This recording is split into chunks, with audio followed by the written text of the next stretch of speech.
Good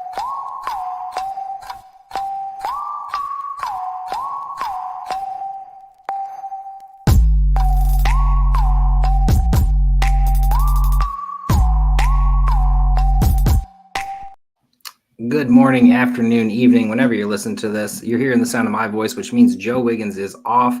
But don't worry, we got someone to replace him, not forever, just for the moment. Week one was pretty crazy all around. Breakout stars we didn't expect, other stars who didn't do anything. So without further ado, we're just going to jump right in. We have our buddy Johnny freaking Fantasy here, Johnny Christoffi. Go ahead and introduce yourself. I appreciate you, Josh. Thank you, fellows, for both having me on.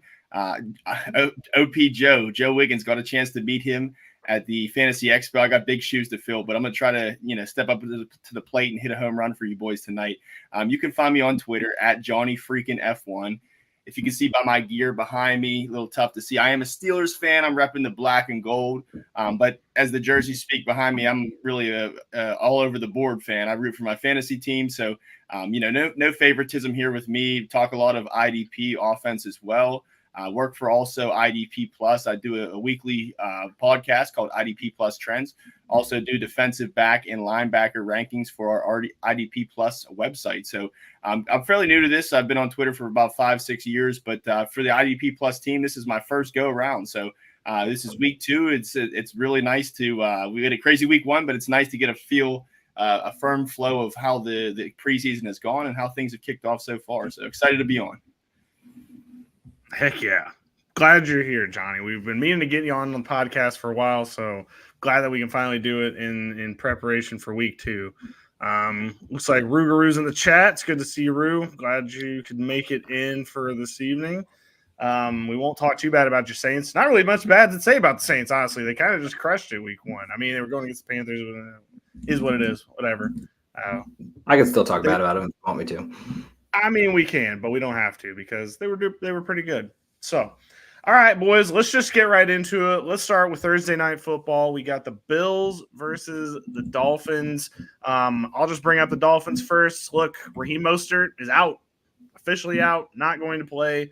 Devon Achane is currently questionable to play. Seems like he's going to be a game-time decision, which leaves us with who is going to replace him. So Jeff Wilson and our boy Jalen Wright could be getting the call. There's not really any sway which way or the other about which one of those two is going to get the major part of the role. But I will tell you this, if you have a Devon Achane, I would consider thinking about a different option for this week because with him being a game-time decision, there could be an easy moment where you're out to dinner and you forget to change him out of your lineup and you're stuck with Devon Achane, who is out for the week. What do you guys think about that just right off the top with Devon Achane news? I think hopefully you had the chance to go grab Jalen Wright thinking, oh, this might be the case for him to break out. I think he was a healthy scratch last week. I know he's been working through some injuries, but Jalen Wright's probably going to get his number called a decent enough times. I hope you're not desperate enough at running back right now where you're having to start him. But if you are, honestly, you're in a dynasty league and you drafted him in your first or second round, this is the time you drafted him for because he has a chance, especially with Achane out. I think you have to play him, honestly.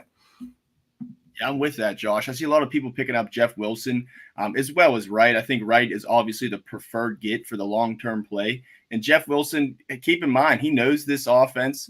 He's got touches before. So, don't just pick up Wright and think that he's going to hit the ground running. He has that potential. And if the cards shake out right, that's what kind of game it is. Keep in mind, they do play Buffalo. So, how much are they going to be able to run the ball given the fact that they should be down, in that game we'd expect, missing some key players. And I mean, this is what we've been, holding our cards for. I mean, we've talked about numerous times, whether it be this show or any other show if you watch with IDP Plus about, this Wright guy's potential, how fast he is. He fits this offensive team really well. So if they can afford to run the ball and kind of keep this game level, I do think Jalen Wright is going to hit. And I don't think he's going anywhere. I think the better he does, just like in any kind of sport, the better you do, it's tougher to take you off the field. So, I mean, Mostert's older. He's, maybe made out of a little bit glass now. People that were, echoing, oh, he's not going to reproduce his stats. Maybe they're already cheering. So the writing's on the wall here. And I think I think Jalen Wright has definitely earned himself into a good role. I picked him up. I stashed him in many leagues. So this might be a guy who, pays off for you down the line, or it might be a guy who pops off. And, Raheem Mostert's coming back. I might ship him off for a high price tag and, cash out. Yeah, no, not a bad call at all. I mean, yeah, this is what you drafted Jalen Wright for. We thought it might be after this season and not necessarily in week 2, but here we are. You never know what's going to happen. On to the rest of the offense. Tua, I think you're all right with still starting him if he's the guy that you chose to start with. Tyreek Hill, good to go. Jalen Waddle, good to go. Tyreek Hill, we thought maybe the arrest was going to have a problem during the game. Nope, didn't stop him at all. He was perfectly fine. He was uncuffed, if you will, in that game and ended up with an 80-yard touchdown. So he was definitely back and then better than ever. So that was good to see. Still no relevant tight end, it appears, on this team for the season, and it just is what it is. This offense is just not a tight end kind of team. So that's really the only relevant guys you're going to want on this team. Josh, talk about some Bills. Yeah, so honestly, Bills looked a lot better than I was expecting all around. Ray Davis got involved a little bit, not quite relevant at the moment. James Cook's good to go. Josh Allen, you already know he's good to go. You drafted him as probably QB1 overall. Kincaid, probably the biggest flop so far, but I don't think that that's anything that you can do about it. You're going to have to roll him out there. You drafted a top 5 tight end. You're rolling with him. Shakir and Coleman, I'm loving the Mac Hollins too, but I'm not playing Mac Hollins. I just love to see it because just one of those wide receiver threes that gets a chance at it with this offense. And until we see Curtis Samuel really take over, I think we're going to be seeing a lot of Mac Hollins. So pretty decent sleeper pick, but I'm not doing it. I'm not rolling the dice. I think Coleman's your guy here. I think you almost can put him in at the moment. I mean, it's not perfect. It hasn't been the breakout that we're going to get on week 1, but I think what you get from him, 6 targets, 5 targets, 4 catches, 50 yards. I mean, for a rookie first game, that ain't bad. So definitely want to see some more Kincaid, but yeah, Josh Allen poached a lot of yards by just running the ball. So it's Josh Allen. So sounds good. Fair enough. Johnny, what IDP players from this game are you feeling like very confident in IDP wise? I got to turn the hat around for this one, man. I love this question. I was hoping it was going this way, and I'm doing my rankings right now, and I don't know if you guys believe in the revenge game, but I sure as hell do. And I'll tell you what, Jordan Poyer returns to Buffalo, and this is not somebody who I rank as like a top 30, 35 even defensive back. I don't think he's a great season play. I don't think it's money in the bank. Even Javon Holland and Deshaun Elliott, they had up and down games last year there. So it scares me a little bit with defensive backs in Miami, but the revenge game, Jordan Poyer coming back and playing Buffalo, team who he's played majority of his career with, man, he was a standout there. I'd like to see his over-under be somewhere. If it was 5.5 for tackles, combined tackles, I'm smashing that. Even if the odds are, say, minus 140, I just think it's a revenge game type vibe. I mean, we saw also if I'm excluding Poyer, then you're looking at guys like Dorian Williams. I mean, I did a couple bets parlays. I don't think I saw him on the docket yet. So he did play majority of snaps and was the LB2 there. A lot of people thought Andreessen was going to be that guy. I wouldn't really. Maybe they switch up. Maybe Dorian Williams play snaps go down. I wouldn't really bank on unknowns like that. I think Taylor Rapp is going to have a nice game. I expect Miami, who doesn't, to throw the ball a lot. So I think Taylor Rapp is going to have a nice game there for the Bills. It's definitely a defensive backfield type of game. I think Terrell Bernard from the linebacker position, I didn't expect him. I ranked him as a top 15 linebacker, but I didn't expect him to go out and have double-digit tackles week 1 against Arizona. I thought they were going to run over them. The Arizona was going to be forced to throw much more. Wasn't the case, and sometimes early football does that to you, so keep that in mind. To me, the best practice at this point, until you get to like maybe week 3, week 4, week 5, you start to see some consistency. You got to understand that, if you're not a heavy hitter, if you're not Terrell Bernard, Kaiser White, even look at Jordan Brooks. Jordan Brooks is his first game there. His over and under was 5.5 at plus odds. I smashed that. He ruined a couple parlays for me. So stick to your bread and butters. You got Jordan Poyer in a revenge game. Taylor Rapp's solid. He's going to get you 4 or 5 tackles. So that's what I got on the docket for this game on the IDP side. My number 1 play, though, is Jordan Poyer. I just hope that over under is sitting right at 5.5 right there. Yeah, you should have known that Bernard was coming back after last year, but I was actually just about to bring him up. Arugaru beat me to it. Greg Rousseau, 3 sacks. Great to see after, third year in the league. Never really had more than 6, 7 sacks. I guess he did have 8 his sophomore year. Good to see a three start just right off the bat. I don't think you're getting 3 sacks a game here. Don't kid yourself, but I think a parlay, if you're going to play on some bets, I mean, half sack for Rousseau is very possible and probably likely because Tua doesn't run a lot. So, right. Yeah, I'd be curious what those odds are. I'm sure they're minus. I bet it's not even worth betting the sack for Rousseau. But yeah, no, should be a good game. Can't wait to see it. It sucks that the running backs are kind of banged up, but it is what it is. All right, who do we have winning? Personally, I think it's going to be the Dolphins. But what do you guys think? Yeah, I'm actually going to back you there. I think that there's just a young core here, and Tyreek Hill and Waddle are going to feast. And it doesn't really matter what running backs behind that line. I think they have enough flashy players. Obviously, it's not Mostert, probably maybe not A-Chain. You could put Jalen Wright and Jeff Wilson in for a good game as well. So it's going to be a good game all around. I think it'll go down to the wire, but I think Miami edges it right at the end. I kind of agree with that. And I mean, it's definitely none of us. I don't think we'd say it's unanimous. It's going to be a great game. Like Josh just said, down to the wire type of game, but we're not in December. We're not in late November. So, hey, I think that the Bills have, not as much of an advantage here and they're still working out kinks. Look at Kincaid. He had a down week. They had a couple guys trying to get some flow. I do like Shakir in this game. I think he'll be a better play than most people give him credit for, and especially in PPR. I think he is that PPR guy. If he's not getting touchdowns, he'll get his notoriety from Josh Allen. So I think Buffalo's still trying to work the kinks out, and I think they're starting slow. And yeah, Tyreek Hill's fired up, and whatever happened week 1, I think they're rolling right now. And even though Josh made a good point, even though they're missing key players, whether it be just Mostert or Achane too. Maybe if Achane's out, that hurts the odds a little bit. But I think with Wright and a veteran that they've had before, Jeff Wilson, like things aren't going to be, dismantled too much there. So I agree with you right now. It's September. I'm going Miami too. Sounds good. We're in agreement. All right, before we move on to Sunday's games, Steven in the chat says start 3, CJ Mosley, Al-Shaair, EJ Speed, or Kaiser White. I have no idea who to start. They're all good options. It's the back 3. CJ Mosley was good, but not great last night, 2 nights ago.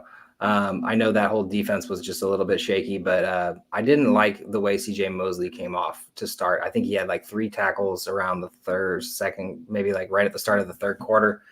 Did make up for it a little later, with some trash time, but Al-Shaair, you can't sit. It was great to see him mash into the offense. Speed's a no-brainer there as well. And then Kaiser White with Arizona, they're going to always be playing defense because Kyler's good, but not great. I don't think they're going to be up by a ton, but it's always going to be an interesting game with Arizona. So I could agree with that. Johnny? Yeah. Okay. No, I agree with that. I think Mosley's a solid player. I think he's going to get his 5 to 8 tackles. Absolutely. You got 4 great linebackers. Don't be mad about this. You got some great bye-week fill-ins too. Right. And I love Azeez. I'm not down on him at all. I actually ranked him as I think number 4 last week. So I'm still not going to knock him down too much of a peg. No Christian Harris there too for IR for a couple weeks. Get it while you can. So don't let that bad game last week stat box wise, affect you with Al-Shaair. I still think he's a smash play. So you're in a good spot. Really can't go wrong. And check with those rankings up until the last minute before kickoff, and you do your research on Twitter and listen to podcasts like this, and it'll guide you in the right direction. For sure. All right, on to the Raiders versus the Baltimore Ravens. That's the first game. I'll start with the Raiders. I didn't really love it from our boy Gardner Minshew. It was kind of, I like that he's a Cowboy out there, but it was a little bit of a roller coaster all day. Jacoby and Devontae, I think you're just going to be boom or bust most weeks. It's how it appears. I didn't love exactly what was going on there. Brock Bowers was very involved, which was very good to see. We kind of wondered how he was going to get used in this offense, but it appeared as if he was going to get used. And then after that, I don't like any of the options. I mean, Alexander Madison caught a touchdown. That's gross. And then as far as the running backs go, I don't trust either of – I mean, you're definitely not starting Madison. Let's not kid ourselves. But even with Zamir White, I don't feel great. The Chargers do have like what appears to be a good defense, which I didn't think we were going to see week one. But the Ravens also have a good defense. So I don't think you're going to get much better out of Zamir White this week against the Ravens either. So I think you're just starting Devontae and you're starting Brock Bowers and you're starting Jacoby Myers in a flex spot only. And that's really all I feel good about with this offense. 100%. You nailed it on the head there. And then on the other side of the ball, Ravens, I think you know who to start. It's Lamar Jackson. And also don't be worried about that Derrick Henry performance. It sucked not seeing him out there for passing downs, but this game script's going to look a lot different than the Chiefs game. Derrick Henry will be on the field a lot and will get a lot of carries. So don't worry about that. I know you're not, but just to like put any little assurance. And then after that, there's only two other guys I really want to start. It's Zay Flowers and it's Likely.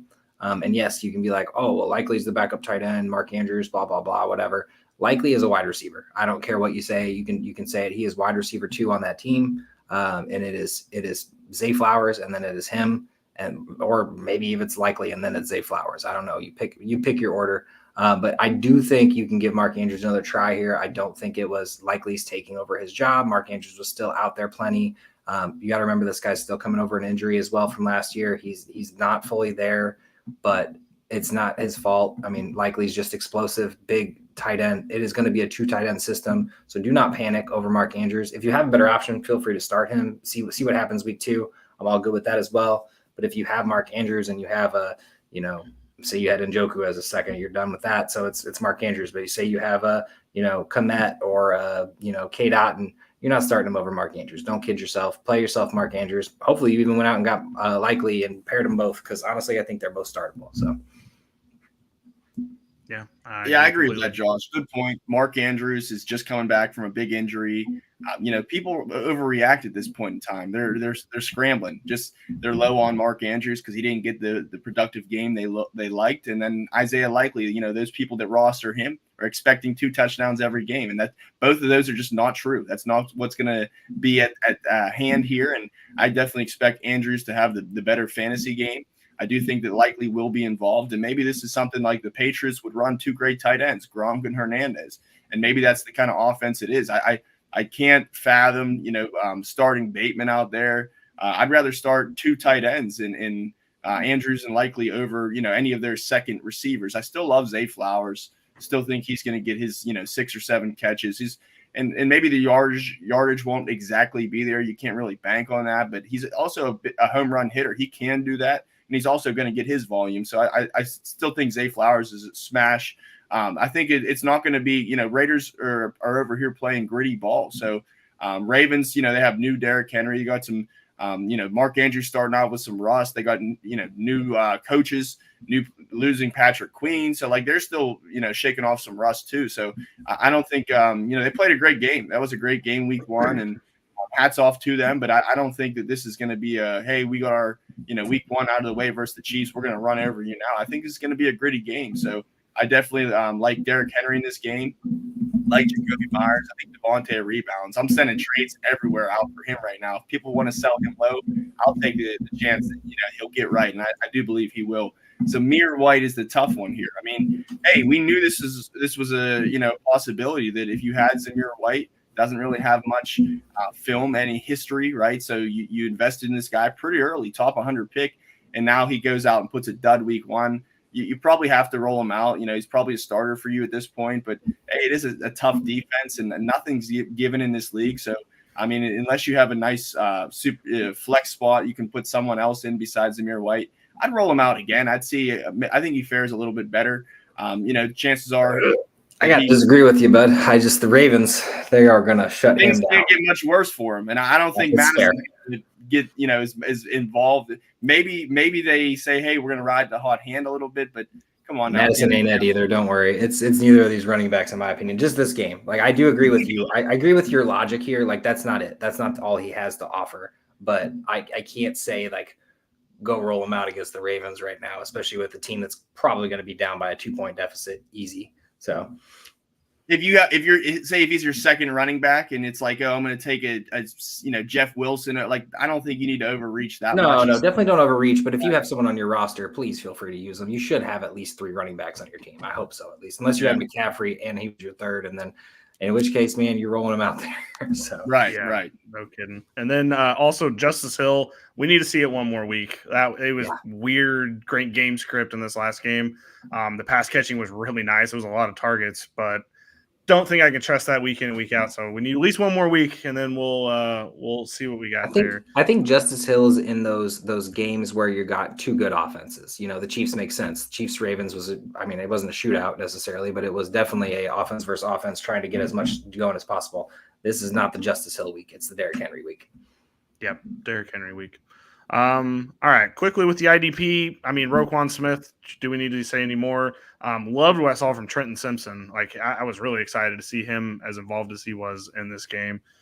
Are there any other players that we are looking for specifically in this game? Not really on the Ravens side. I wasn't super blown away by the Ravens defense all around. They looked rusty. Obviously, they didn't play. Obviously, you mentioned the two big ones. Marcus Williams is serviceable. Kyle Hamilton kind of, he played good. He played good defense, but it didn't show up on the stat sheet. As for the other side, Raiders, that actually kind of segues into this. Divine Diablo was not great. I was hoping to see it as well, mainly because he just has a phenomenal name. But 1-2-3 scoring, need two linebackers, Damone Clark, Divine Diablo, Troy Reader, KJ Britt, and Henry Toyo. It's Toyo and Reader, in my opinion. Two guys who went out there and got the snap share still. I was worried about Toyo, but with our buddy here said, without Christian Harris there right now, I think it's Toyo. Whenever Harris comes back, then you're definitely kind of questioning, sit him for a week, see what happens with the shakeout, because Al-Shahir's there too. So, Johnny, do you have an opinion on that one? Real quick. Yeah, I feel that. Damon Clark, he's not getting the snaps right now. They have Overshown, who did a really nice job. I expect him to get, more snaps next week. So that kind of hurts the vibe there. Depends on also, Kendricks, is he able to play? He was just dehydrated, so chances are he's good to go. So it kind of knocks him out of the running for me. Then Divine Diablo, I'm just not interested in him at all. I get it, like the game script could be there where the Ravens are up and the tackle opportunities are there.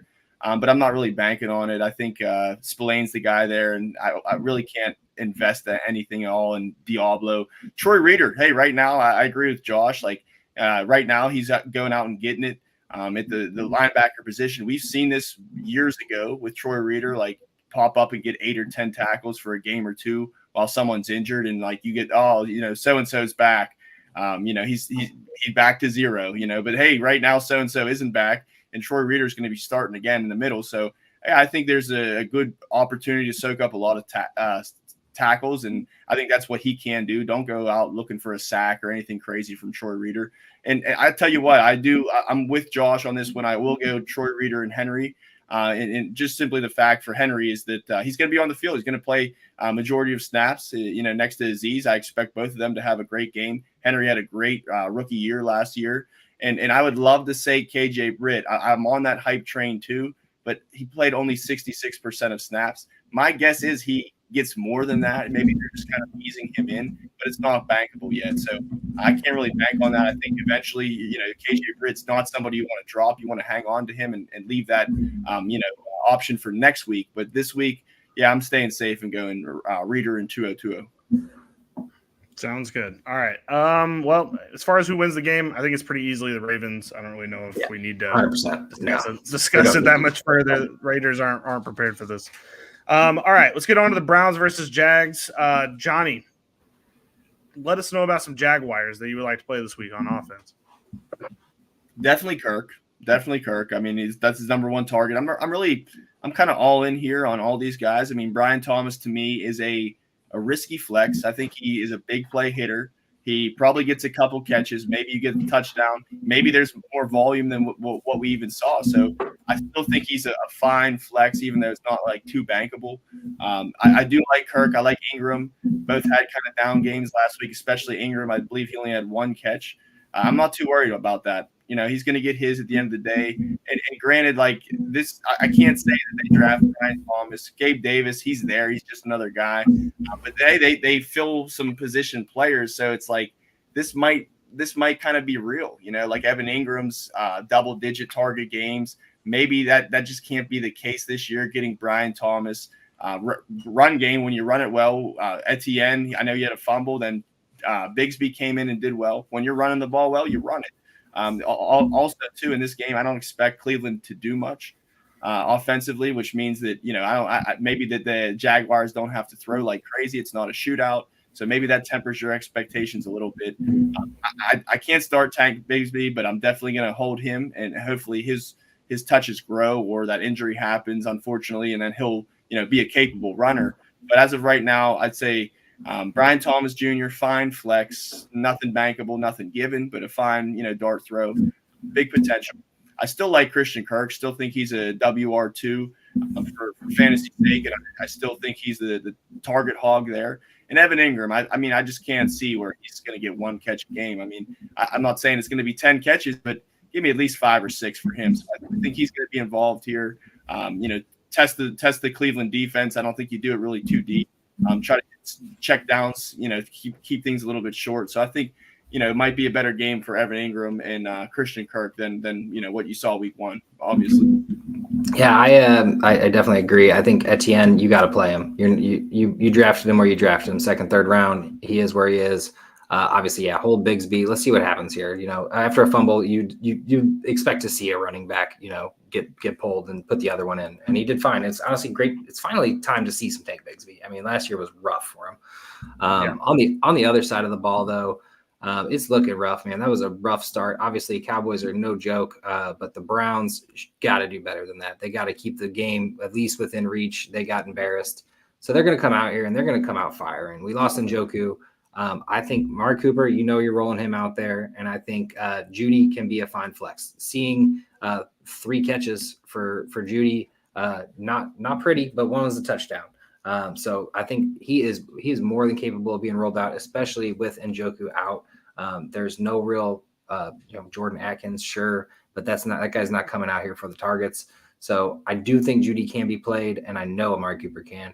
And then Jerome Ford, I think you got to roll him out if you need him. More than likely he's your 4th, 5th running back, unless you really are one of them 0 RB guys, which I call y'all crazy.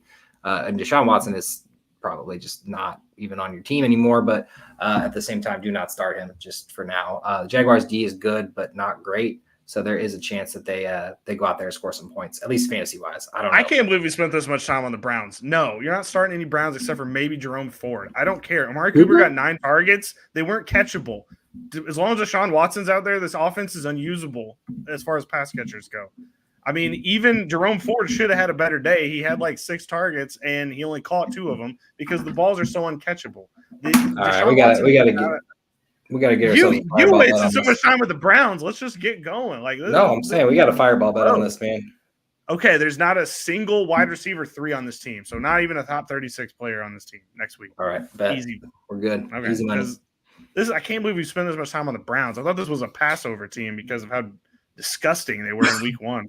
It was gross, but I think there's still hope. No, it's gross, and no, don't start any Browns. Now, if Winston gets in there, now we start talking about maybe playing these guys like that. That's the only way I see this team being. Eventually, it's got to happen, right? Fantasy relevant, yeah, for sure, for one reason or another. But we won't get into that. All right, on the Browns defense, Juan Thornhill looked great. Joker, love it. Jordan Hicks, solid, but I think did he get banged up in this game or no? I'm not sure, but it didn't look great. 7 tackles. There weren't some were assisted, but it's okay. It's not terrible. And then Myles Garrett. That's all I think it was. He didn't get a full preseason. Maybe they eased him in. He came out healthy, but the snaps were a little bit down. It wasn't like his 90% as usual.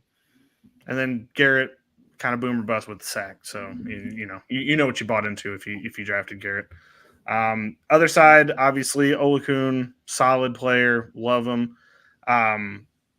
This defense, it's kind of one of those defenses where there's a lot of solid pieces, but they're not necessarily all fantasy relevant. So I don't really know how many other ones I would feel comfortable starting week in and week out. Like Devin Lloyd, I don't think that's going to happen every week with what he did. And then Trayvon Walker was with the sacks, but next week he might not have any. That's just it easily could happen. He's a very deployable weapon it's like good that. To see him get some sacks though, Yeah, and then hopefully Josh Allen will be better. He was not very good. He was there. He just never finished.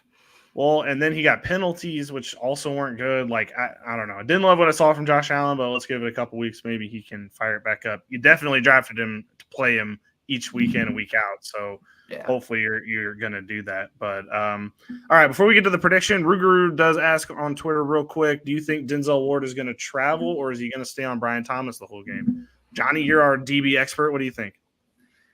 You know what? I think that he travels just on the fact that, like, Brian Thomas, I'm sure he covers him a little bit, but at the same time, you got plenty mouths to feed here. Christian Kirk can hurt you bad, if you don't put your best on him. So I think, that these are veteran guys. These are veteran coaches. We don't need to guard Brian Thomas. If he comes out and does something crazy, a big catch, shows he's capable, if they're targeting early, then I think he switches over to Thomas. But I think the main concern here should be Kirk. And this is a question that's nitty and gritty.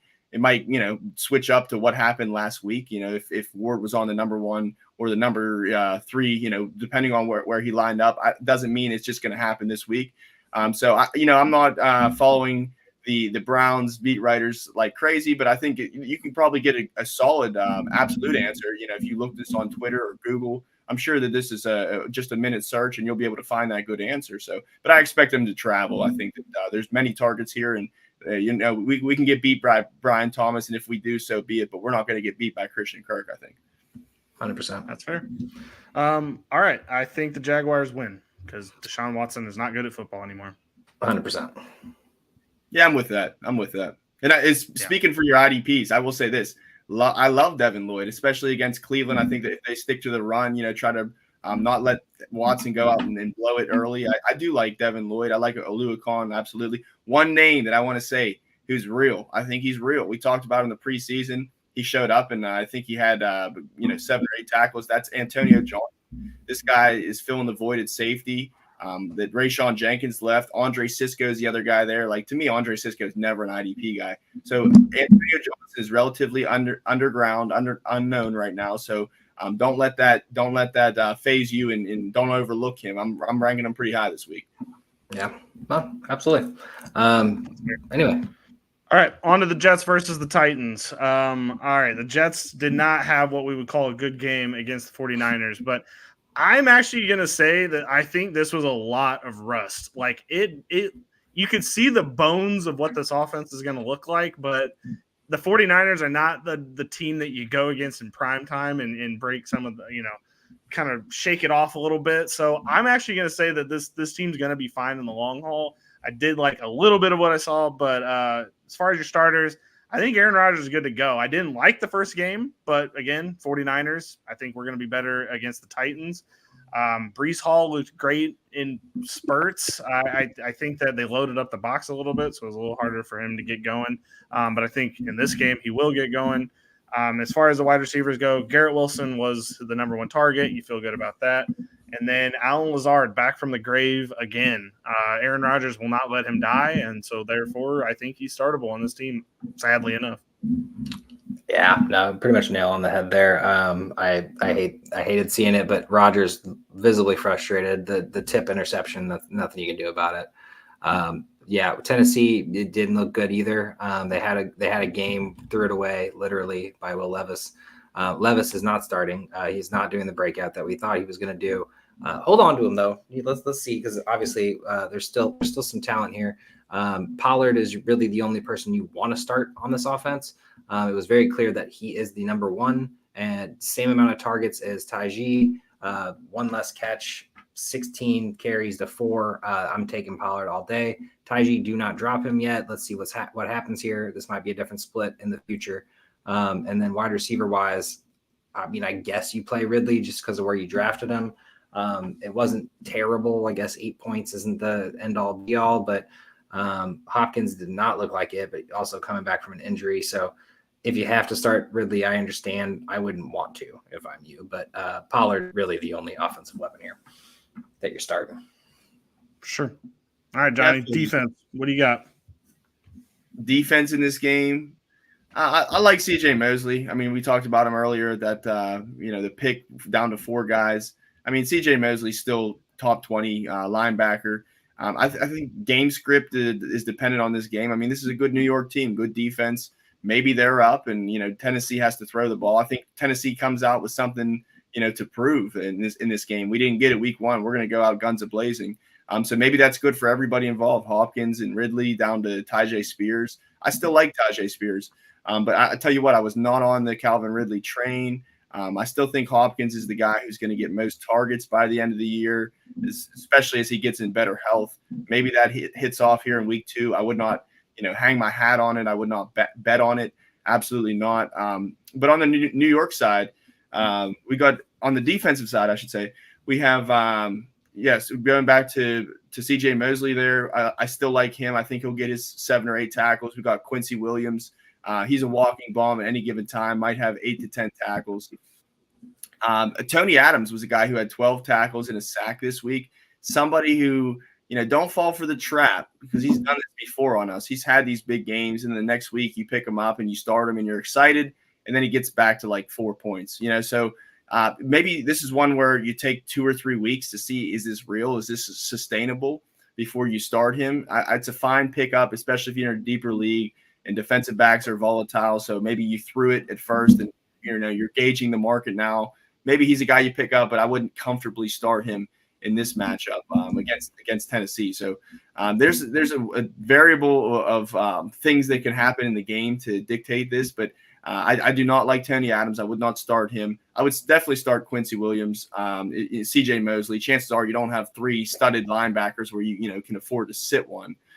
But Tennessee side of the ball, I did see Ernest Jones starting slow. I would not have started him, had him low in my rankings. I think he only picks it up from here. He's no money in the bank, like top 5 linebacker. Oh, yeah, he just got there too. So I mean, you can't expect him to know the playbook right away. I mean, it's gonna come though. It's Ernest Jones, we know that. But as Rue said, they should trade for Bryce Huff, or maybe they should just pay a defensive end. You know what I mean? I don't know. There's a guy that I think had one there. Yeah, maybe you have on their team. I'm not sure. Maybe they traded for him. Maybe they should just give him a big contract and he can come be a pass rusher for him. I don't know. Knowing that he wanted a contract. Could be anyone. Could be anyone. We're just throwing random names out there of things that could happen. All right. Jets win this game for me. Yeah, 100%. Most of these picks this week are pretty easy other than the Bills. Dolphins, a couple games we'll get to later. Seems like it, but who knows? You never know what's going to happen. Trap games in here. All right, well, let's get on to really should be a quick one. The Chargers, Panthers. Panthers, you're not starting anybody. Nope. Chargers apparently have a good defense, and I don't think this is the week that Bryce Young comes back. This is the week he starts being good at football, so I don't think this is going to be it. So, no, don't start any Panthers. I'm not going to tell you to start anyone. All right, and then Chargers, super easy as well. It's J.K. Dobbins. I know that Gus Edwards had one more carry than him. I understand that, but Dobbins is not going to give this back easy. Him and Gus have been playing together for a while, so I think J.K.'s got it. While he's healthy, let's see a good, healthy season of J.K. Dobbins. I'd love it. Hopefully you drafted him. Herbert, not loving that so far. I'm hoping that if you got him, you got a backup or someone else. Hopefully maybe you paired him with Jaden Daniels or something, and you can start him for now. Wide receiver wise, it's Ladd McConkey's number 1, but I don't think you need to start him yet. I think let's see this relationship develop a little bit further. And Josh Palmer was not it, in case you were hoping that hit. So off to a bad start on my Nico Collins prediction for Josh Palmer. Yeah, it did not look right. But yeah, QJ though, it's good seeing him get 3 catches for 30 yards. So it's not startable though. Just saying, it's literally J.K. Dobbins. So we can just move right on past that. Yep, I'm with that. I like Dobbins and I like McConkey as a last gasp flex. I think he's room to grow. Maybe he's poor man Cooper Kupp. So that's the hope. He's no triple crown guy, but maybe the volume will be there for him to be solid upcoming. So I do like him. Not to mention if you have like a second flex, completely understand why you want to put him there. So, but that's small leagues. Yeah, no joke. I don't know. Chargers win. Yeah, what am I saying? Yeah, it's Chargers, buddy. I'm with Chargers. Panthers, not good. Right. All right, let's move on to the Sam Darnold revenge game. 49ers versus the Vikings. Sam Darnold was briefly on the 49ers. That's why it's a revenge game. As far as the Vikings go, Johnny, who do you feel good about on the Vikings? I like Blake Cashman, man. I mean, Ivan Pace, I'm surprised he's not the guy. Like, I'm surprised they're holding him back. Maybe they know something we don't, but Blake Cashman, they play a lot of one linebacker sets. He's still the breadwinner as far as snaps. And I know he didn't have a fantastic game, but when you're on the field that much against a good team, I think the stars are aligned for him to have at least 6 or 7 tackle game. If he's at 5.5, I'm betting it. If he's at 6.5, I might bet it too. So I think Blake Cashman is a name that a lot of people looked over because the stats weren't there, but the snaps were. So I expect Cashman to do well and just be cognizant because I think so highly of Pace because he's showed us what he can do. This might be a quick pivot. Like if Ivan Pace hits 90% one week and they give him the green dot, like Cashman's nothing then. So, get the good while the good's got, and get Cashman right now. I think it's a good stab. I really can't bank too much on Bynum and Metellus right now back there. I would probably press the pause button. Out of the two, I still like Bynum more. Harrison Smith still got his snaps up there, which was not encouraging for both. If you own either of those guys, so that's a little scary. But to me, that's really all I'm going. Linebackers or defensive backs. If I'm looking for tackles, combined tackle props, I know there's some guys on the line that can get a sack. But for me, I mostly look at the tackles when it comes to defensive back and linebackers. So that's who I got there. And I also like Devondre Campbell. I think that I held him to a higher standard. I think that, he was somebody who was going to get more than 4 or 5 tackles. That's what he came out and did week 1. People were overlooking him. People aren't rostering him. If you have a deep league, go ahead and take a shot on Devondre Campbell. I think Dre Greenlaw bring him back slowly. They have no reason to rush him. And if Campbell gets a lot of snaps, and the game can be a little bit more competitive, I think there's room for him to have a nice IDP day. So he's a deep sleeper for me. Yeah, you talked about the Vikings defense way too much for not having any snaps. They basically played a preseason game, like 1 quarter of football. So I just say don't panic on the guys you drafted where you drafted them. Offensive wise, Aaron Jones is new Dalvin Cook. I've just been calling him Dalvin Jones this whole time. So you're rolling him out there. Was hoping for more Tyson Chandler. He had the chance too. Like he got carries. It didn't hit. Aaron Jones did. So you're starting him. You're starting Jefferson. I'm still holding off on Addison, and you're clearly not starting Sam Darnold. I think you know that already. So, but yeah, it's pretty easy for Vikings. It's the top 2. It's Aaron Jones and Jefferson. Yeah, I mean the Vikings did look a little promising, a little bit more promising, but against the Giants, it's hard to. Well, that's what I'm saying. It's hard to tell what was real and what wasn't. On the 49ers side, it's looking a lot like it's going to be the Jordan Mason show again. He did not care at all. He was one of the most. He faced one of the most stacked boxes of the entire weekend, and he did not care. So he's clearly good to go. He's clearly got a chip on his shoulder. Although that post-game press conference thing has me a little concerned because you don't cross Shanahan and live to tell a tale. So we'll see how that shakes out for the kid. But you got Ayuk. Didn't like it. Again, very rusty in week 1. Didn't love how many people piling on him for the drops. Yeah, that drop of the touchdown was silly. They're like, he should have caught that. That was a diving catch in the end zone. Well, they said that because he wasn't in camp because he didn't sign his contract. That's why he dropped. It's a hard catch for anyone, man. I felt like they're piling on him. That's a little bit too much for my liking. But Kittle was good. Debo looks back in action. I love the backfield touches too. Maybe we got the old Debo back. With McCaffrey out, Debo is back. Yeah, and then Purdy, I need to see more. But then again, there wasn't a lot of great throwing performances from quarterbacks this weekend. So maybe it was just a weird first weekend where we were just kind of getting back into the swing of things. So I don't know. Maybe going forward it'll be better. But if you don't have a rushing quarterback right now, you are feast or famine with these guys, it feels like. 100%. Should have got your honors. Yeah, sadly. 49ers win this football game. Wrap it up with a little bow. All right, we got 10 games left, so let's do a little bit of rapid fire here so that we don't go well into the night. Seahawks versus the Patriots. I'll just go with the Patriots first because it's Ramondre, and I don't even love that because the Bengals were so soft that they let Ramondre run all through their defense, and they're not going to win more football. They're not going to win football games doing it like that, and I don't see that working against the Seahawks. So I guess Ramondre just because of the volume play, but Not any of these other guys. They're not ready for that yet, unfortunately. Yeah, it's cool to see the wide receivers though. Like, I mean, someone's going to shake out to be good. I don't know who it is though. Eventually. Running back wise, on the other side, it's Ken Walker. That's your number one play on this team all around.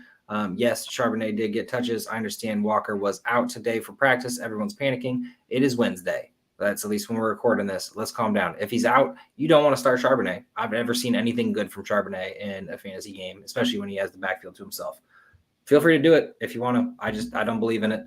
On the other side, on the wide receiver side, Lockett had the most out of everyone, which just makes everyone mad. I don't think you're starting anyone other than Lockett. Maybe Metcalf if you want to. I sat him last week, and I'm glad I did. So JSN is still another wait and see moment. Like, I guess he really is an injury away. So sadly, defensive players, Johnny. What are you feeling? Real quick. You know what? I like New England to be down in this game, and if we're looking at snap percentages, somebody who actually got the snaps and has been there, done that before is Jawan Bentley, and he went out and played 100% of snaps. Had a nice game, so I think Jawan Bentley is in a smash spot this week. As far as linebackers, we didn't see Jelani Tavai. A lot of people hyped him up. I get it why, but only playing 73% of snaps. Maybe that increases this week. I just can't put my hat on it, bank on it. So I'm going to say Jawan Bentley. I think Kyle Duggar has a nice game, 6-7 tackles from the safety position there for New England. So those are the two guys I'm focusing on the side of the ball for New England. When it comes to Seattle, two players that stood out. I'd rank him number 2 last week at defensive backs. A lot of consensus had him lower, and that's Julian Love, man. Back-to-back 120 tackle seasons. You just can't overlook it. Don't chase the sacks. Don't chase the picks when it comes to defensive backs. Roll with the tackles. And not many people, maybe nobody, does it better than over the last couple of years than Julian Love. So I love him. Love me some Julian Love. Also, number 0, Tyrell Dodson. It's a new face in a new uniform. Was wondering how he was going to do. Smashed, man. He looked all over the field.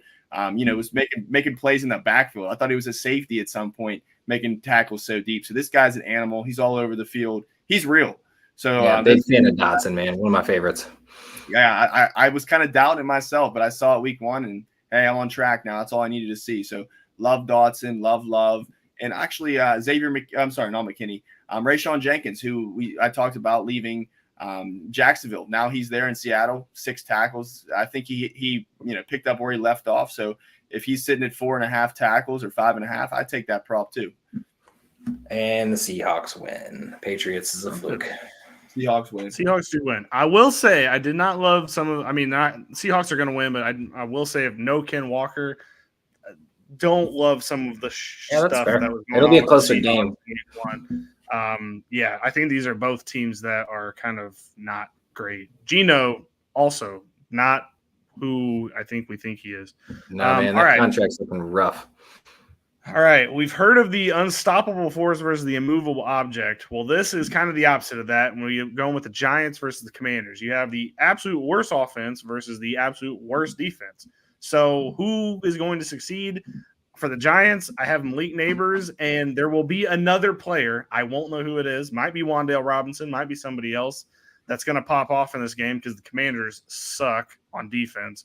But I think Neighbors, I think this is going to be a breakout game for Neighbors potentially, but don't start Daniel Jones. I just want to say I understand why you want to start Neighbors with a target share. It's just going to look bad. It's going to be sloppy. I don't think you're getting your 30-point game anytime soon, but on the other side, Commanders are really, really bad at football. That is true. Really bad. True. And the good news about that is Jaden Daniels will be running all over the field. Yes. So start Jaden Daniels, and I love just seeing him as a passer. 17 for 24 was actually really great for this game. Other than Jaden Daniels, though, I am really confused about what to do. Brian Robinson and Eckler had around the same amount of yards. Robinson had more touches, so you think that. I guess to be fair, he did have a lot in the passing game as well. But Eckler, love to see him in the passing game, leading receiver on the team. Wide receivers are not touchable right now. I love me Terry McLaurin. That's who you're starting if you want to. I hope that you don't have to. And then Eckler and Robinson, I think, are both good for flex spots as well. It's kind of the classic rookie game where he trusted his tight end and running backs on checkdowns, and that was it. And That's what you think. Used to, that's how it was for rookies when they would get in. You would just be like, well, they're going to hammer their running backs and tight ends. And that's exactly what Jaden Daniels did in week 1. And the Buccaneers do not have a super crazy defense. So for that to be how that shook out was a little concerning, to say the least. But it is what it is.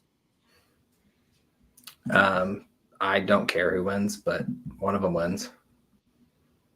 Do you have any IDPs, Johnny, that you want to talk sorry, about? Johnny. No problem. Yeah, I got some for you. This is a juicy game here. I mean, we got some changing of the guard here. We see Jeremy Chin come in, played 82% of snaps, didn't do too much. So I expected more out of him and expected more snaps. So actually, there was a guy who on his own team, Quan Martin, from the safety position, who did better than him. Had 17 points in the league I'm in and did really well. Quan Martin. I think we heard a lot of smoke about him in the offseason, the preseason, and I really like the potential that Quan Martin is, early draft pick, second round guy. So he finally got his chance. Didn't really play much last year. Finally got his chance this year and made good week 1. So that's another guy like Antonio Johnson from Jacksonville who I'm moving up my rankings, actually ahead of Chin this week. Also, you saw Luvu play 92% of snaps. You saw Wagner play 100. That's pretty standard stuff. Luvu was down this week. I think he only had like 2 tackles, something like that. Really weak game for him. I kind of think that's how it's going to be here. But when you have Bobby Wagner next to you, you're not in Carolina anymore, soaking up these tackles. So I think it's going to be tougher for Frankie Luvu. Still think the sack prowess is there in Dan Quinn's defense, but I think the tackles are going to take a hit, unfortunately. Now, when we look at New York, another defensive back smash that I liked, didn't really say roll him out because the preseason was slow. He had an injury. Tyler Nubin, we saw him play 100% of snaps. I'm on board with him, man. This is a guy who was drafted high. Kind of gives me like Jeremy Chin vibes, like kind of like that defensive back rookie who not many people know about, that is, did well in college. That comes out, rookie year and lights the world on fire. Well, we didn't see him light the world on fire, but playing 100% snaps, like I don't believe that Dane Belton stuff that people were saying in the offseason. Jason Pinnock's the free safety there. I think that he's going to have a really good year. Nubin's going to have a great year. He had a solid week 1 showing, played 100% of the snaps. Check the box, like good. You can start him. You can get a 10 points, 5 tackles from him. I wouldn't, think that he's going to have double digits, anything like that. But I think he's at this point is a week 2 solid defensive back overall. And Bobby O did a nice job there. I still love him a lot. I think he's a top 5 linebacker this year. One other name, Darius Masau, played 82% of snaps. The rookie did well. I think he had over 5 tackles and only playing 82% of snaps. I wouldn't really highly recommend that. It might be a trap. They also it's a pickup though. You got to pick him up now. You know what I mean? And if you have the chance, he's free right now. Maybe he gets more snaps, But the thing is, a lot of people did like Micah McFadden. He was kind of hurt in the preseason. Maybe Micah McFadden gets his spot back, and Masau's holding the spot warm for him. So that's a kind of a while like you said earlier, while the getting's hot, and the getting is hot right now, and until McFadden is back and fully healthy, I would absolutely start him right now. I feel that. For sure. He could have a better game than he did, but if McFadden comes back, just high upside, but it's a low floor, could be. Yeah, for sure. Giants win. I'm gonna pick the Commanders because I just don't.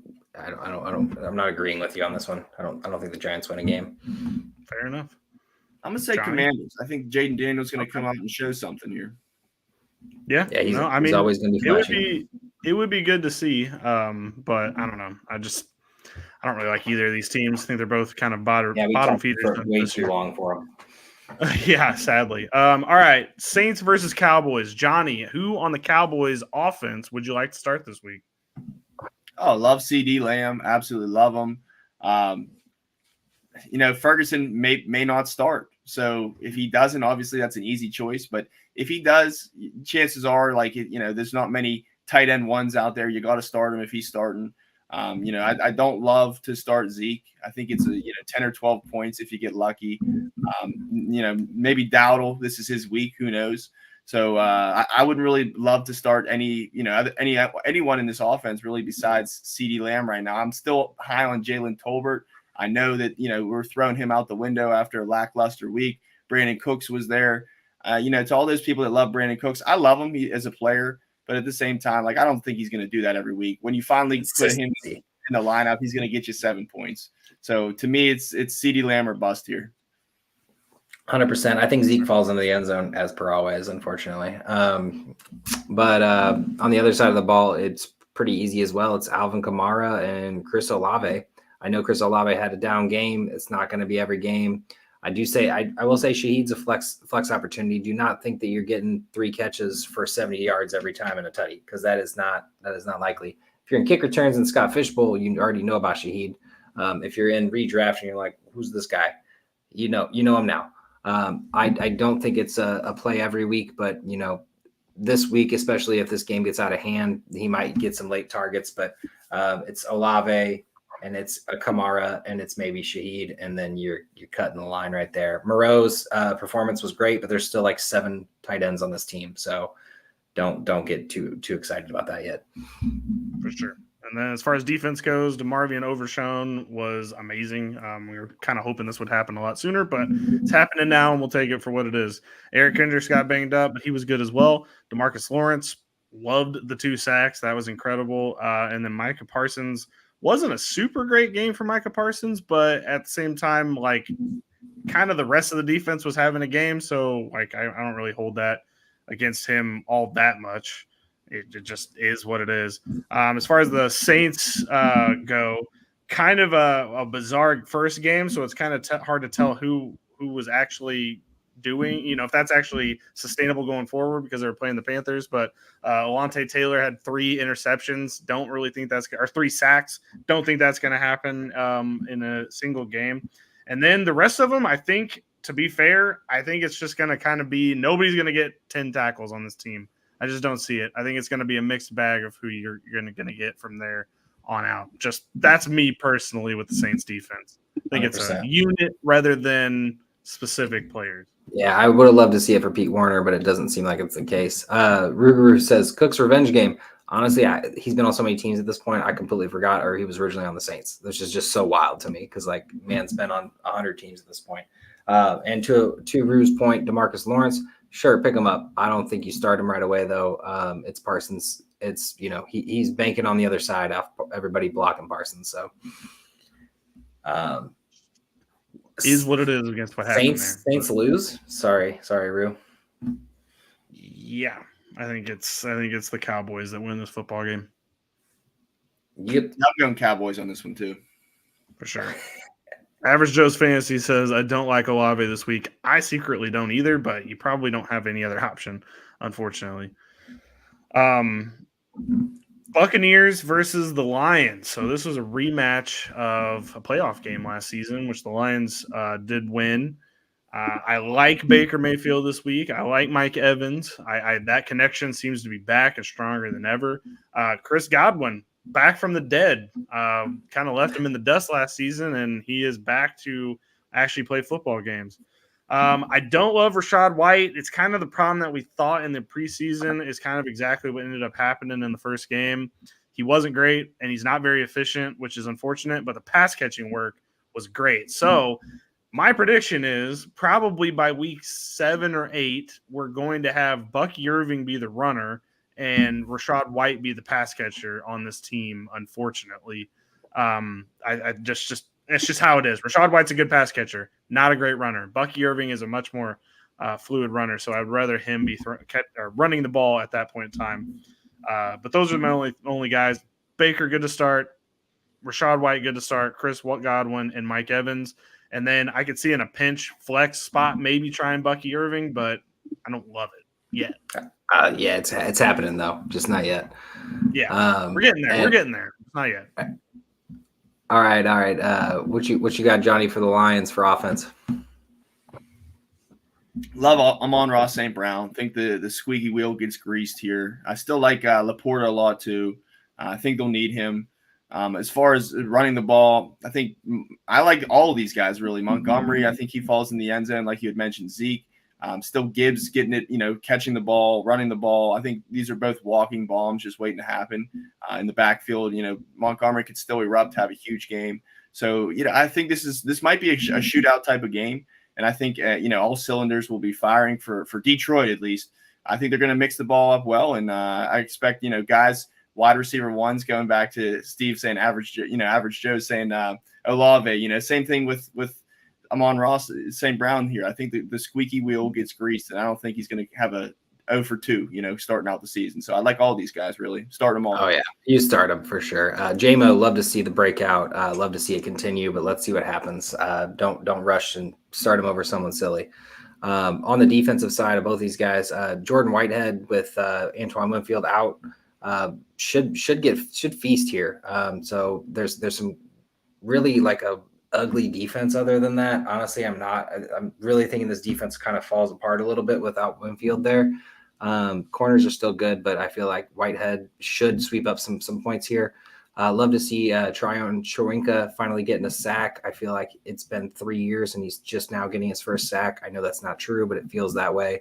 And then for the Lions, it's Alex Anzalone, but also love to see Terrion Arnold go out there and get 8 tackles. I know he's a corner. I hate playing corners, but seeing him all over the field, he was everywhere. And then, of course, Brian Branch and Kirby Joseph both doing their thing as well. And then you already know to start Aiden Hutchinson. I don't need to tell you. I will say Jack Campbell, I think, is a wait and see at the moment. If Anzalone keeps getting 13 tackles a game and Campbell's only getting 7, I'm a little worried about starting him week in and week out. But let's see what happens here. I think Tampa will be throwing the ball a lot, but also be running a lot. So Campbell has the chance here to show what he can do. I say sit him this week, put him in next week, and see what happens. Okay. I think the Lions are going to win. I think they're a better football team. Oh yeah, I think the Lions are going to win a lot of games, and I think this will be a good game, though. I do too. This is one of the better ones. It could go either way. Should be America's game of the week. Okay, fair enough. Joseph on YouTube asked real quick, should I hold out hope for the talent of Ivan Pace? And yes, I would. First week's game script was terrible against the Giants. They weren't running the ball at all, and Daniel Jones definitely wasn't running the ball, but they're playing the 49ers this week. Yeah. That should be a smash play for Ivan Pace. If he doesn't do his normal Ivan Pace stuff this week, then maybe we could start worrying about it, but that's a week 3 discussion, not necessarily this week. So, yeah. It's a good – you got to play against a good running team too first before we go, okay, it's over. Yeah. Devin Singletary, no. Don't like that. Plus, they're playing catch-up the whole game. All right, let's get to the Colts-Packers real quick. I will do the Packers very quickly on offense. No. Other than Josh Jacobs, no. I hate Malik Willis, and I refuse to put anybody out there on the field, even Jaden Reed. I know how special he is. Malik Willis was not ready to be in that game last week, so he's definitely not ready to be in the game now.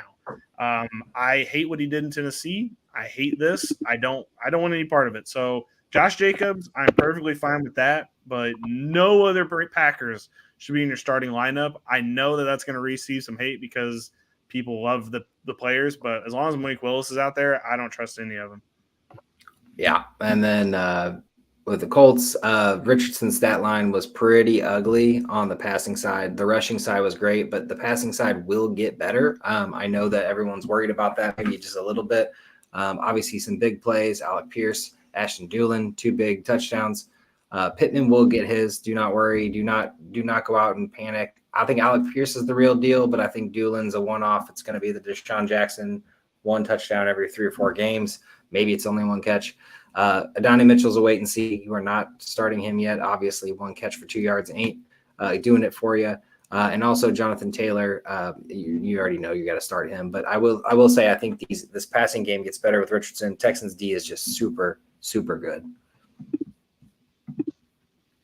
IDP, Johnny, what do you got? Well, for the Colts, Nick Cross had a nice game. I think this is real. I think Nick Cross, he's had the opportunity before. Another guy who soured us before. But anytime you run into double-digit tackle game, stand out, playing high percentage of snaps, close to 100%, I think Nick Cross, man, is actually believable. I would roll him out. I like Julian Blackmon a lot there too. Both safeties here, I think, are up for the taking. So I think Julian Blackmon, this is what we thought about him. Nick Cross, I really didn't expect anybody else, a second defensive back to have value there. But that's the case, So I still like those two a lot. As far as EJ Speed, love him. I think Zaire Franklin, a lot of people pegged him to be a top 3 linebacker. EJ Speed's presence, I think, just kind of like disrupts that. The last 6 games when EJ Speed started, Zaire Franklin went from 11.4 tackles down to 7.5. Still startable. I'm not sitting here saying sit Zaire Franklin. Still a baller. Still can get double digit any given time. But I think EJ Speed's for real, and this is really kind of going to even out versus what people thought. How good Zaire Franklin was. Defensive side for Green Bay, I still like Quay Walker a lot. It was a welcoming first game for him. I think Colts go out there and try to run the ball. I think they can afford to run the ball often in this game. However they want to do it, Richardson, Taylor, you name it. So I think it's going to be a nice game for the linebackers there. I think Isaiah McDuffie is somebody, if you're in a deeper league, that you can still roll out. The snap percentage was there. I still think he's the number 2. Maybe Adrian Cooper gets some more snaps, and that can take away from his upside. But Isaiah McDuffie right now knows the playbook, and I wouldn't say it's a smash spot, but I would expect more than I think it was 3 or 4 tackles from McDuffie last week. But I'm looking at Quay Walker here. Not really focused too much on defensive backfield. I know we like McKinney a lot. Maybe it's a little bit game script works against him in this game. Had a nice week 1. Javon Bullard really had a nice week 1 for Green Bay. I'm sitting here saying I don't think McKinney's going to have a great game. I'm not going to say I was going to say the only issue with these safeties, and I don't mean to interrupt you, but like the only issue with these safeties is they faced the Eagles last week, who were throwing the ball a lot. I don't see them. I mean, Richardson threw 20 times last game, so you're not getting as much from that side of it. I think it's a linebacker game, man. It's a running game. It's sure the safeties are going to get some tackles here and there, but McKinney, I think you sit on Bullard this week. Let's see it before we hit it. Let's wait for Joe Burrow or a good passing quarterback to play against them. Like I said, I think I said Richardson was going to throw for a little bit better. It's not going to be enough to where safeties are getting out there getting 10 tackles. You know what I mean? Sure, they could get a pick, but like you said, we're banking on tackles. We're not banking on picks. Mm-hmm. Damn straight. For sure. I have the Colts winning because the Packers have Malik Willis. Yeah, I mean, it's going to be ugly. I'm with Colts. Now, however, next week if they go get like Ryan Tannehill or something, maybe I'll revisit my thought. But Malik Willis, they are playing the Titans next week, so maybe they have a little bit better of a time. It would be a Malik Willis revenge game though, so that'd be cool. I think they'll know what's coming with Malik Willis. All right, on to the next game. We'll make these next couple kind of fast podcast audience. Steelers, Broncos. Johnny, who on the Steelers are you starting this week? Definitely starting Pickens, man. Definitely starting Najee. I think if you have him, you probably picked him to bank on him. I don't think that Jaylen Warren's really going to garner too much touches against him right now. Not really a Pat Freiermuth guy, even though I'm in Pittsburgh. I told you before I'm unbiased, and Russell Wilson I don't think he's going to play in this game. It's going to be the Justin Fields show. And maybe there's some Cole Kmet. Like maybe that Justin Fields can get the ball to Pat Freiermuth. And maybe that sparks up, but I'm not banking on it yet. So, I mean, if you have Pat Freiermuth, chances are you probably don't have like a Travis Kelce. You probably didn't double dip like that. You probably just started Pat Freiermuth to, be your number 1 guy. And that's fine. You can live on that hope and prayer. But I don't think it's bankable right now. Right now, to me, the 2 players I'm looking at is Pickens and I'm looking at Harris. Sounds good. On the Broncos side of the ball, yeah. So the Broncos side of the ball. There's players that are out there right now. They are going to play football. I don't think you're going to like having them in fantasy football in any way, shape, or form. Unfortunately, the first week kind of did not love any of it, if I can be completely honest with you. Bo Nix did not look good. He can't throw the ball downfield, which is scary. As far as the wide receivers wise, Cortland Sutton got 12 targets. I mean, that's exciting. He only caught 4, but I mean, he got 12 targets. So that's something you can at least be somewhat excited about. And then the running backs are just gross. I mean, the whole thing's gross. I mean, at least Audric Estime is on IR now, so at least it narrows the field down a little bit. But Bo Nix is a bit of a runner, this guy. So that kind of takes away some of the rushing opportunities as well. I'm not going to lie. There's nobody on this team I would tell you to start, unfortunately. Not yet anyway until we see how this goes. Yeah, and defensive side of the ball, Singleton is just sponge for tackles. Riley Moss went out there, got 12 tackles. I don't think you're rushing to pick him up. I hope you weren't at least. He may be that guy. It's always every once in a while you get that once in a blue moon cornerback who goes out and gets tackles. But honestly, after Singleton, I'm out.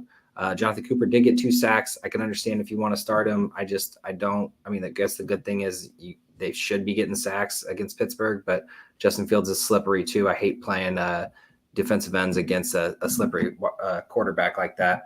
And then on the Steelers side, dude, TJ Watt should have had like 3 sacks, 3 forced fumbles, and 3 touchdowns probably in the game, but the refs hate him for whatever reason. So playing TJ Watt, you don't need to know that. Minkah Fitzpatrick, also good to go. Linebacker is just ugly right now, and I hate it all. Peyton Wilson looked good, but the stat sheet didn't show it. But it's pretty much just TJ Watt and Minkah at the moment.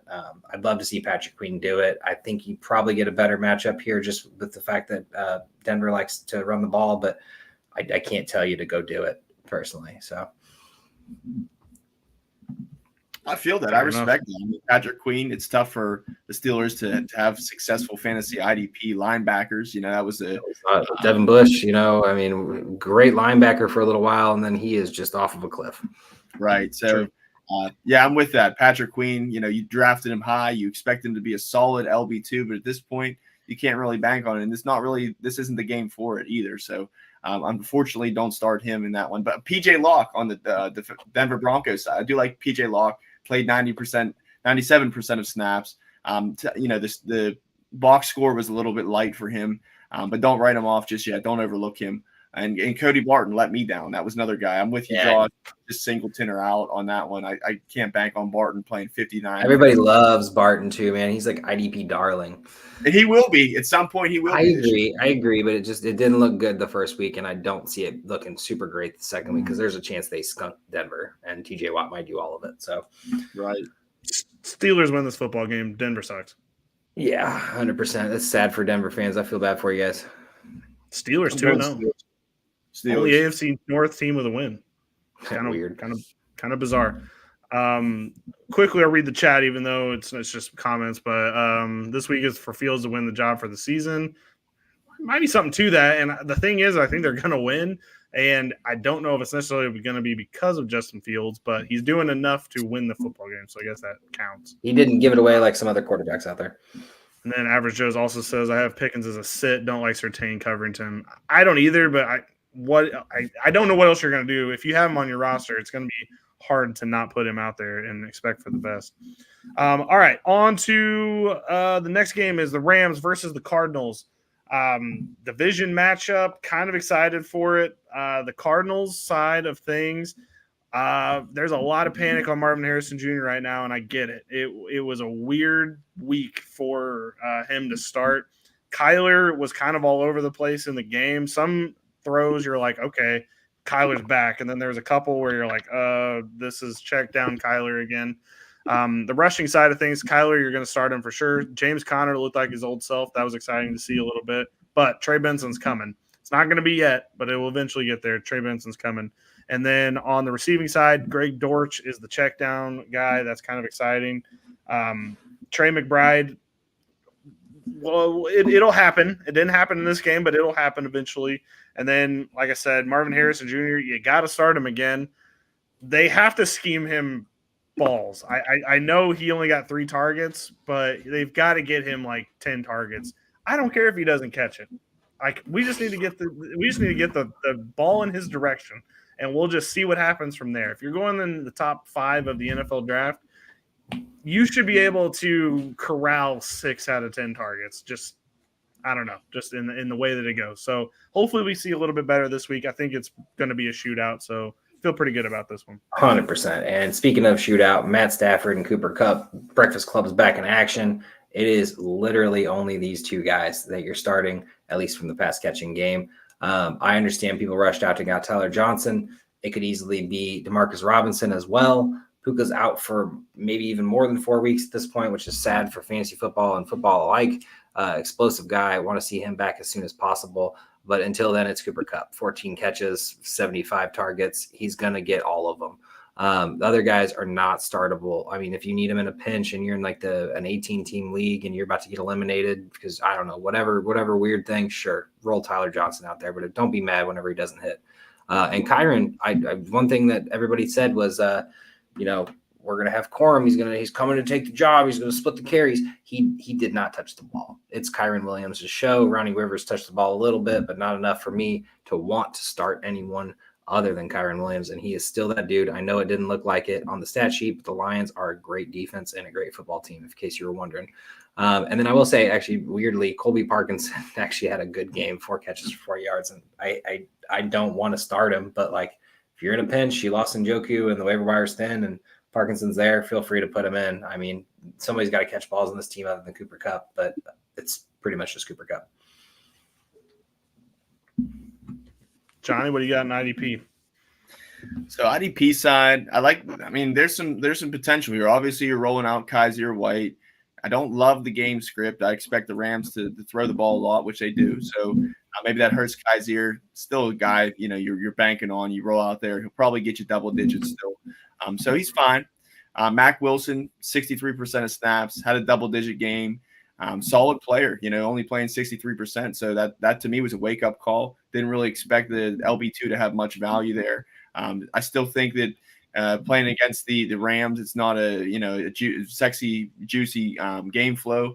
But at the same time, they could be up. The Rams could be up in this game, and they run the ball. So both of these linebackers have an opportunity. You know who Jalen Thompson is. You know who Budda Baker are. They get a great matchup. The Rams throw the ball a lot, so I like both of these guys. Then we look at the Rams side of the ball.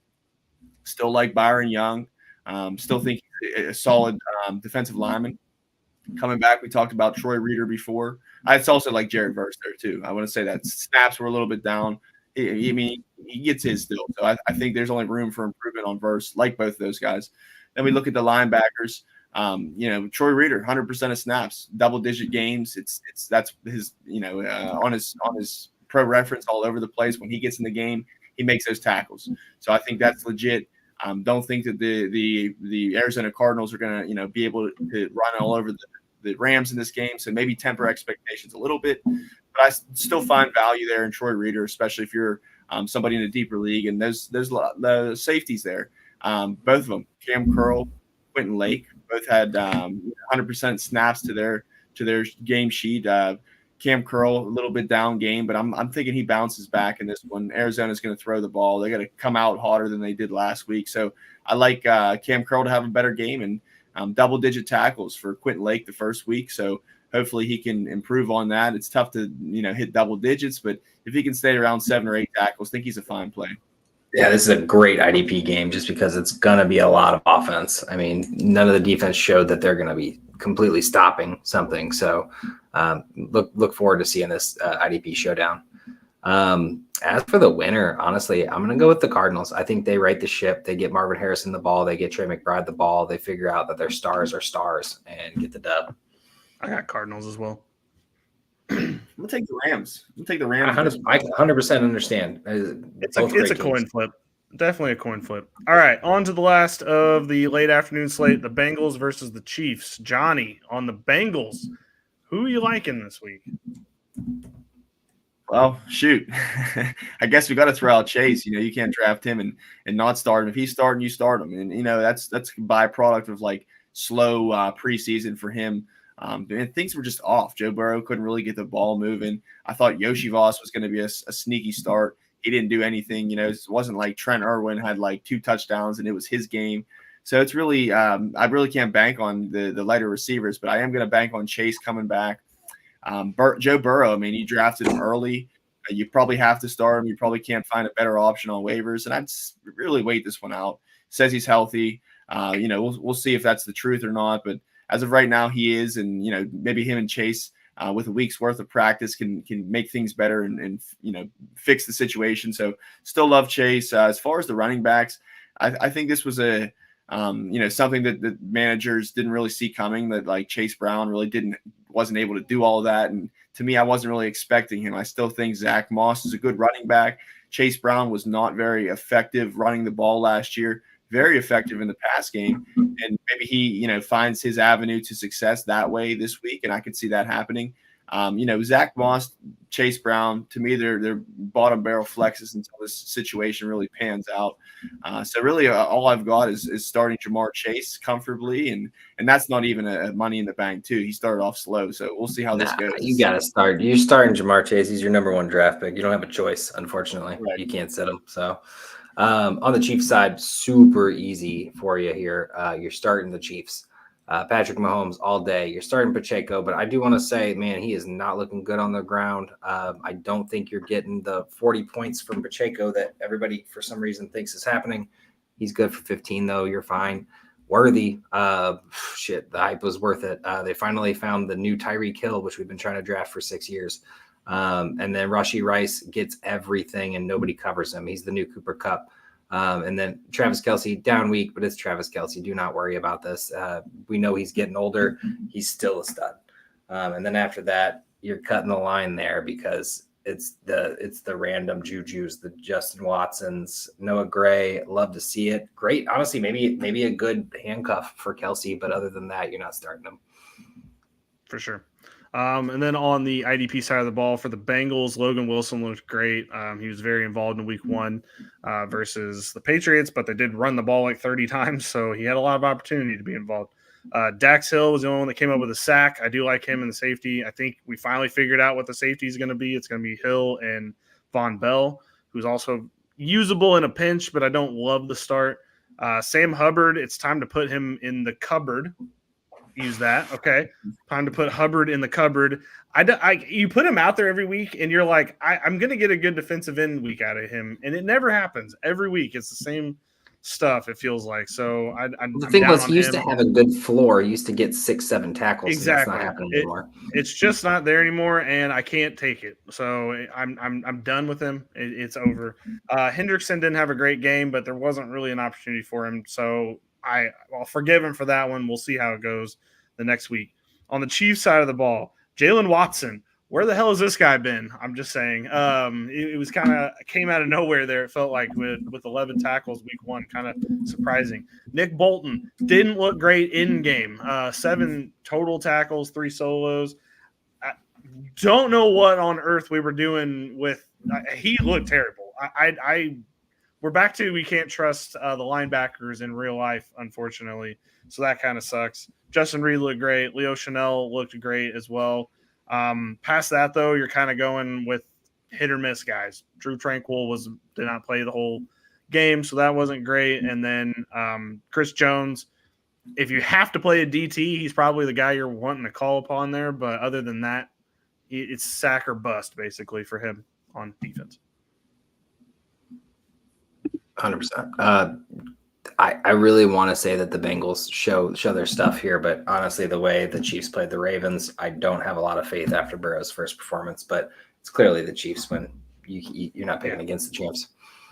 Chiefs easily. Yeah, I'm with it. Chiefs. I want to see a game though. For sure. All right, on to the Sunday night football game. That's Texans Bears. Bears side of the ball. Woof, double woof, triple woof. Quadruple woof on this offense. It looked terrible. Caleb Williams was terrible. I don't know what in the world you're going to take away from that game. That was not a good team they were playing either. So I don't really know what to make of that going forward. I'm going to treat it as if it was a hiccup and that the next game they're going to be a little bit more ironed out. But I don't know if you can trust me saying that. So DeAndre Swift as a start. I didn't love his runs in this game. Wasn't great. As far as passing the ball goes, there's a lot of targets being thrown out there. Keenan Allen looked washed. That's not good. DJ Moore, would love to see a little bit more from him. Rome Odunze is hurt, so that might not even happen. Keenan Allen also, I think, is going to be a game-time decision. And then past that, no, don't put any of these other jokers in there. Velus Jones has got to be off this team. I don't know what we're doing with Velus Jones out there. He's not good at football, and they continue to put him out there. I'll speak on Joe's behalf because I know he felt the same way. Velus Jones needs to be – he's a preseason guy, and that's it. Once we get out of the preseason, time to put him back in timeout or whatever for the rest of the season. You know what? I got to interject here. You're not starting anyone on this team other than DJ Moore. I am sorry, but DeAndre Swift. I think you start DeAndre Swift. I think you I can. would love to start DeAndre Swift, but how the hell does he not catch a single ball? Your quarterback threw for 93 yards, and you didn't throw one screen pass to DeAndre Swift to just see what happens, see if he can I make think he something happen. tried. It's just it was terrible. And Okay, yeah, well, I'm sorry. Caleb was They terrible. didn't deserve their It was fucking bad. win. That was just abysmal. The Abysmal. defense earned that win. It's like a Steelers game. Sorry, I'm not trying to bring that up, but kind of like a Steelers game. The defense won them the game, and that's a win. Sorry, Johnny.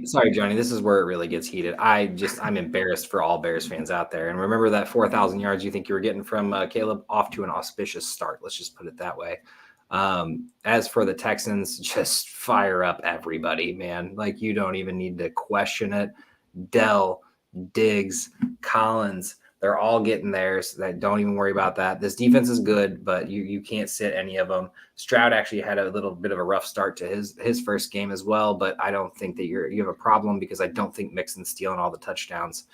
Mixon is obviously a smash start here. I think the Bears are actually weaker against the run than they are the pass. So Mixon 30 carries again. I don't think so, but shit, it's possible. Damian Pierce had 3, a couple wide receivers had 1 or 2 here and there, and then Stroud ran a couple times, which is weird. But you are starting everyone. Dalton Schultz too. I know he had a bad game. Matches up with some good linebackers, but I feel like you are just smash starting the Texans in every game at this point, offensively at least. Defensively, probably too. So go ahead and hit defense, Johnny. So for defense, we'll start with the Texans. I'm looking at the safety position. You know, Jalen Petrie, Jimmy Ward didn't really light the world on fire, but hey, last week Amani Hooker, had a solid game against Tennessee. He got me 15 points in the league. So he's a solid player. I like that out of Hooker, and I know we're talking down the Chicago Bears, and rightfully so. But they got to come out and throw it to somebody. So I mean, maybe these safeties here. Petrie and Jimmy Ward, one of them has a good game. I'm not really comfortably starting either of them, banking on it. If you're in a really deep league, maybe Petrie. I'm not really looking at Ward seriously here, but don't be surprised. When we talk linebackers, still love Azeez Al-Shaair. This is going to be a change of the guard, of what we saw last week. We saw only a couple tackles. I think this number can only go up. I love Azeez. Played 100% of snaps. He's going to be that guy we think he is. Pump the brakes, take it easy. He's going to be all right. Even though it's not a smash spot, I still think he's going to do better than last week by default. Still like Henry 2020. Played 89% of snaps last week. Think that number is only going to, maybe even get a little higher or stay the same. They do not have Christian Harris. So, Henry might be a guy who in a deeper league you're looking to start. Safe 8-10 points. I think that's what you're going to get out of him. Now, looking at Will Anderson, Danielle Hunter, these are the big dogs up here. Played 80% of snaps. I think you're starting them both, every week, especially against a team that didn't look to be capable of doing much on offense. Maybe one of these guys, both of these guys can get at the quarterback. So I still like, these are both top 5-8 players at their position, defensive end position this year. So I still absolutely am firing those guys up. I think Azeez has a nice game. That's really all I'm looking at on the defensive side for Houston. How about you guys? What do you think? Billy, what do you think? On the Houston side of the ball, I don't know. I think with the Bears, it's going to kind of be about the turnovers. I know that they didn't have any interceptions in week 1, but I do think that there's a potential for that to happen in this game, because I think it's going to be a shootout potential, even though I don't know what that means for the Bears yet, because in week 1 they threw for less than 100 yards in the game. But yeah, I trust what this Texans team can do, at least on the ground. I'm hoping Petrie has a breakout year again. I liked what he did 2 years ago. They got in there with a new scheme, and he has not been as good, but I don't know. I'm hopeful. Yeah, I am too. And I love on when it comes to Chicago, I love Tremaine. I'm sorry, not Tremaine Edmonds. Kind of down on him. I love TJ Edwards. That is my dude. Edwards. It's a big week 1 game. I think he's going to have another, straight menace game. He's a safe LB1, I think, and that's my guy there. So I think Kevin Byard, defensive back, he let me down a little bit. I'm going to put him down in the rankings a little bit this week, but don't be surprised if he, comes back and does well in this game even. And Jaquan Brisker, him and Edwards are my guy there in Chicago. Love both of these guys. Jaquan Brisker, is a walking bomb, can get double-digit tackles any given game. This might just be the one. For sure. I think the Texans win this. I hope it's a shootout. I hope it's actually a fun game, but based on week 1, no. So Texans win for me. All right. Well, let's get into the actual game that matters here. I can't believe I've waited this long to talk about my team, but here we are. I just want to go ahead and clearly say that the Eagles might have situations where they aren't in shootouts the whole time. The defense is actually better than they appear. So do not be surprised if they are done playing by the third quarter in this one, because they are playing the Falcons. Jalen Hurts, good to go. You're ride or die. Saquon Barkley, first game, literally sets a record for best performance in first game for the Eagles. Terrell Owens, only the person with 3 touchdowns in their first game, but did not have the yards that Saquon had. A.J. Brown, you're rolling out. Smith, you're rolling out. Goddard, you're still rolling out. You kind of have to. And then that's where you draw the line, because those are the talented offensive players there. So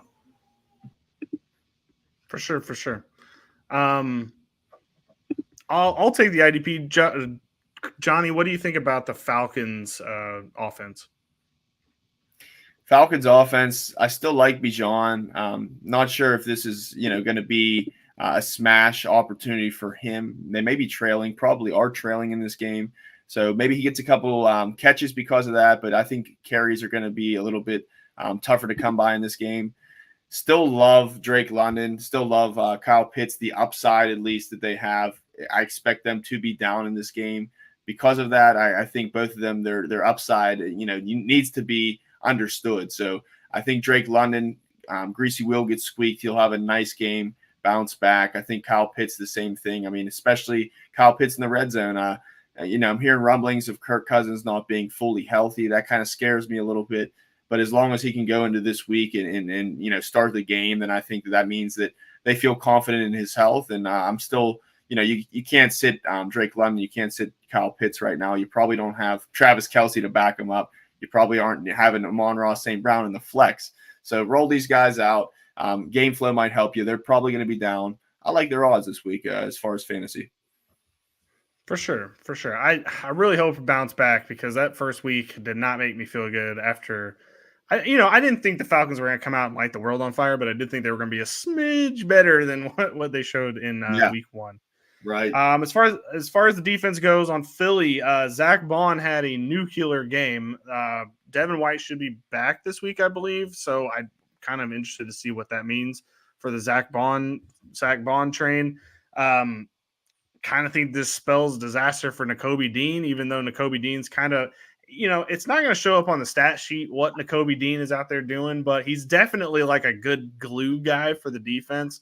So I'm interested to see how this split is going to work with all of them being in there. But I feel like after a game like that from Zach Bond, it's going to be very difficult to get him off the field if he's going to put up those kind of stats week in and week out. Other than that, the secondary is great. Reed Blankenship was great. CJ Gardner-Johnson, I really liked. And then the rookie, they were trying to pick on him, Quinyon Mitchell, and he was up to the task. He let up a couple big plays, but other than that, I did like how he played in his first game. But other than that, I didn't really like the pass rushers a whole lot. They are kind of missing Hassan Reddick, or at least not maybe last year's Hassan Reddick, but 2 years ago Hassan Reddick. So I would like to see maybe somebody come back and actually show something this week, but TBD on who that's going to be. I can't tell you anybody that's going to start on that defensive front for me, or defensive end front for me, at least not after what we saw in week 1. The Falcons defense was actually a little bit better than I thought it was going to be. And I mean, they were playing the Steelers, which I'm not trying to disparage the Steelers, but they were a little bit better than I thought they were going to be. Caden Ellis came out, had a decent game. Matthew Judon was in on a sack on his first game, which was exciting. Grady Jarrett, I'd say if you had any kind of injuries or maybe you needed somebody to play in the defensive tackle spot, Grady Jarrett's a good guy to put in there. But other than that, Troy Anderson, Jesse Bates, Mike Hughes, I think those are all good guys that you can play in the secondary. Going to be kind of pick dependent a little bit, but I think in this game they're going to have an opportunity, especially with how Philly wants to air the ball out. I do think there'll be some good opportunities to get onto the ground. And in the secondary, Saquon Barkley is going to bust through the D line, and I think you're going to get some chances there from the secondary to get in on some tackles as well. So yeah, Falcons defense, they are better than expected, but they're still missing some pieces here. And I like both these safeties, Bates, Simmons. I think Bates had a fine game. They had double-digit points, and Simmons did not. But they're both playing 100% of snaps. So I think in a better game script when they get away from the Steelers, like a team like the Eagles, they have better fantasy day. So I think that the linebackers a little bit tough to gauge right now. Troy Anderson, Nate Landman getting about 55% of snaps. So Caden Ellis 100% of snaps. He's safe. Start him. I do like Landman. Think his role should grow. But right now, the two guys I'm looking at that defense are the safeties. Yeah, I agree. I think the Eagles are going to win. I don't think the Falcons are not ready yet. Maybe mid-season they've kind of warmed up a little bit and then get things going, but not yet. Yeah, at least until Kirk Cousins comes out and does a 180 of what we've seen so far. I'm with you, man. I think this is too tall of a task for the Falcons, and I see the Eagles winning this one too. Well, plus, this is prime time, and prime Kirk Cousins has always been kind of a disaster. So, this does not spell the week that he's going to break out. Rougarou, diehard Saints fan, says F the Falcons. I mean, I don't disagree with that, but, I'm hoping for the best. A lot of fantasy players that we could really use being good this year. All right. Well, that is all for week 2 of the NFL. We previewed every game. Johnny, thanks for coming on. Can you let the folks know one more time on the way out where they can find you and what shows you're on? For sure, Billy. Appreciate you having me on. I'm on Twitter at Johnny Freakin' F1. I do a weekly podcast with Average Joe's _FF, Steve from Average Joe's. We do IDP plus trends, talk about trends on defensive side of the ball, offensive side of the ball. Looking to we were recording on Thursday and getting it sent out on the weekend. We're looking to maybe change up. I coach a middle school soccer team right now, so I'm pretty plugged up with time. But maybe week 3, week 4, when the season finishes for me, we're going to look to have some waiver wire earlier in the week, maybe Monday or Tuesday come out. So that's what's in the works for me. Do IDP rankings for defensive backs and linebackers on the IDP Plus site. And this is my first full year, so I'm enjoying every minute of it, every week of it, and I'm blessed to be here. Heck yeah, man. Yeah, you can find this the podcast on or YouTube on this channel on YouTube or that channel on the podcast feed. Johnny, we really appreciate you coming on. Josh had to go be a dad, so he's not going to be here to say the ending, but please follow me at Ombre Vendor on Twitter. Follow Joe at OP Joe. That's with 2 E's at the end. And follow Josh at Josh Hall, STL, 1 H in there. And we will see you again next week for week 3. We appreciate everybody for joining in the live. If you are listening to the podcast or watching this later on YouTube, we do appreciate you tuning in as well. Come join the live every Wednesday about 8 p.m. Central Time, 9 p.m. Eastern. We go live and we'll answer any questions you have. So, Johnny, thanks for coming on. And for everyone out there, good night.